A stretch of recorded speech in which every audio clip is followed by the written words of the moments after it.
Judgment in the matter of an application by Stephen Hilland for judicial review. I will ask Lord Stevens to explain the judgment in this case.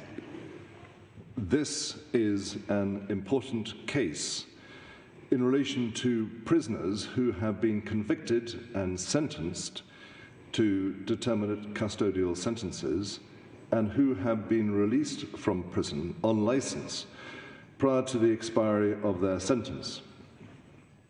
Whilst on licence, they are at liberty in the community, but can be recalled to prison by the Department of Justice, ordinarily on a recommendation from the parole commissioners.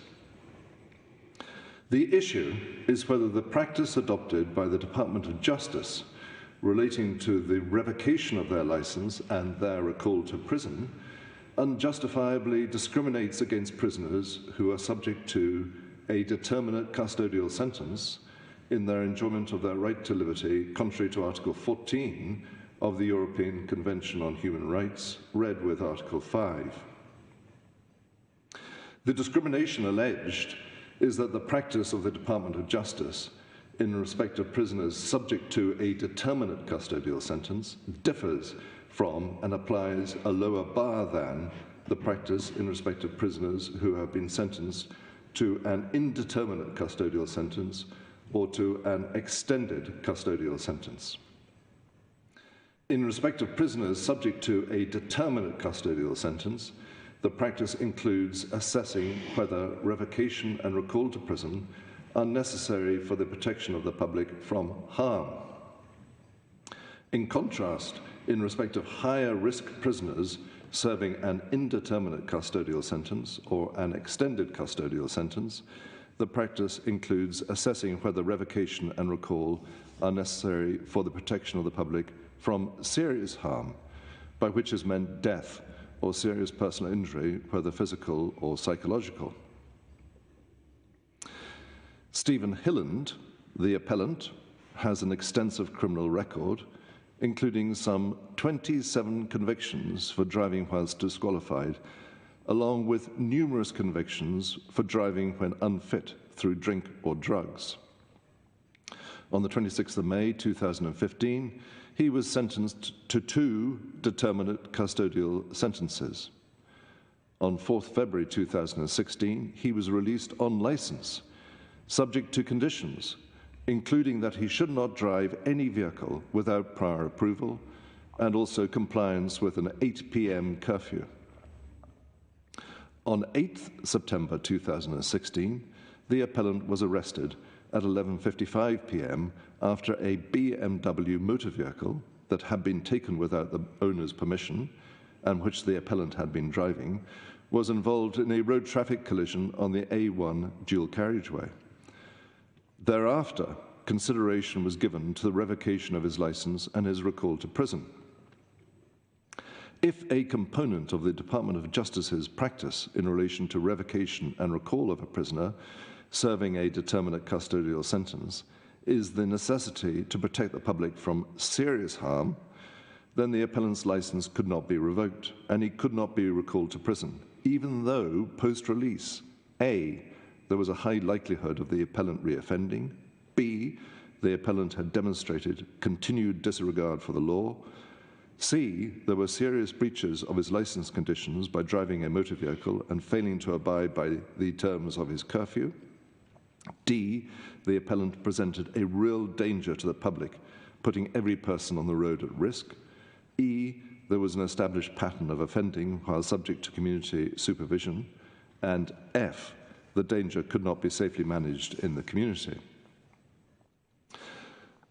The Department of Justice, applying its practice in relation to prisoners subject to a determinate custodial sentence, revoked the appellant's licence and recalled him to prison. The appellant brought judicial review proceedings challenging the decision to revoke his licence and recall him to prison on the basis that the practice of the department unjustifiably discriminated against him in comparison to prisoners subject to an indeterminate custodial sentence or an extended custodial sentence. The High Court dismissed the claim on the basis that prisoners subject to a determinate custodial sentence on the one hand and prisoners subject to an indeterminate custodial sentence or an extended custodial sentence on the other are not in an analogous, that is, comparable situation, and in any event, any difference in treatment was objectively justified. The Court of Appeal dismissed the appellant's appeal. The appellant now appeals to the Supreme Court, which unanimously dismisses his appeal for the reasons set out in a judgment given by me with which the other justices agree, which reasons I will now briefly summarize. For the appellant to succeed in arguing that the practice relating to recall and revocation unjustifiably discriminates against him, he would need to establish the 4 elements identified by Lady Black in R. Stott against the Secretary of State for Justice. The appellant satisfied the first of those elements, that the circumstances fall within the ambit of a convention right, and the second, that the difference in treatment was based on one of the recognized characteristics required to bring an Article 14 claim. This appeal is primarily concerned with the third and fourth elements of that test. The third element is that the appellant and the persons who have been treated differently must be in an analogous situation. In considering this element, it is incorrect to focus purely on the practice in relation to revocation and recall. Rather, the sentencing regimes must be viewed as whole entities, each with its own particular different mix of ingredients, designed for a particular set of circumstances.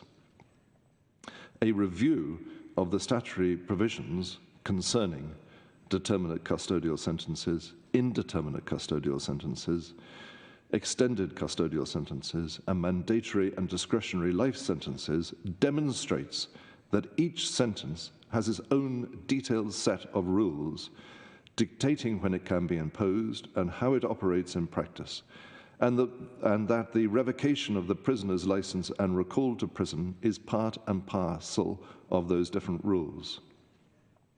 The difference in relation to revocation and recall simply represents another facet of the overall different regimes. Accordingly, the regimes applying to determinate custodial sentence prisoners are not analogous to the regimes applying to indeterminate or extended custodial sentence prisoners. The appellant therefore fails to establish that he is in an analogous situation. So not only is this ground of challenge dismissed, but so also is the entire appeal. Having determined that the appellant is not in an analogous situation, it is unnecessary to address the fourth element of objective justification. However, if it was necessary to do so, this ground of appeal would also be dismissed. The legitimate aim being pursued by the different sentencing regimes is to cater for different combinations of offending and risk in appropriate ways. Furthermore, for several reasons, there is a reasonable relationship or proportionality between the aim pursued and the measures put in place to realize it. First, the revocation and recall practice reflects the characteristics of a determinate custodial sentence prisoner as ordinarily not presenting a risk of serious harm. On the appellant's proposed approach of recalling determinate custodial sentence prisoners only where there is a risk of serious harm, then ordinarily they would never be recalled because they tend not to present a risk of serious harm. Second, the overall arrangements in respect of the different prisoners correspond to the scale of seriousness of each sentence.